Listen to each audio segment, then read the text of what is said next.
वाराणसी के पास एक छोटा सा गांव था, शांत लेकिन रहस्यों से भरा। गांव के किनारे एक पुराना कुआं था जिसे लोग अंधा कुआं कहते थे।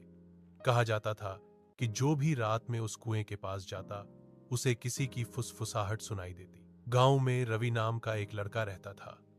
वह बहादुर था और भूत प्रेत की बातों पर विश्वास नहीं करता था। एक दिन उसने अपने दोस्तों से कहा, आज रात मैं उस कुएं के पास जाऊंगा और सच पता लगा कर रहूंगा। रात गहरी हुई, हवा में अजीब सी ठंडक घुल गई। रवि टॉर्च लेकर कुएं के पास पहुंचा। चारों तरफ सन्नाटा था। अचानक उसे लगा जैसे किसी ने धीरे से उसका नाम पुकारा, रवि। रवि का दिल जोर से धड़कने लगा, लेकिन उसने हिम्मत नहीं छोड़ी। वह कुएं के पास झुका और अंदर झांका। टॉर्च की रोशनी नीचे तक नहीं पहुंच रही थी। तभी कुएं से पानी टपकने की आवाज आने लगी, जबकि कुआं वर्षों से सूखा था। अचानक रवि के पीछे किसी के कदमों की आवाज आई।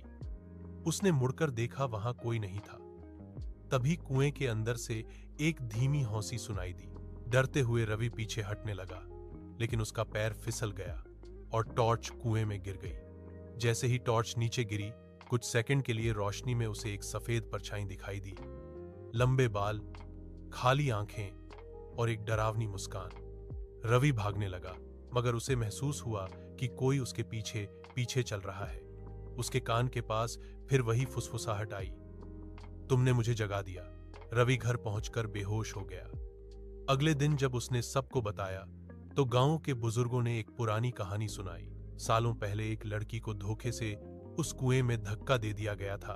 उसकी आत्मा आज भी इंसाफ का इंतजार कर रही थी।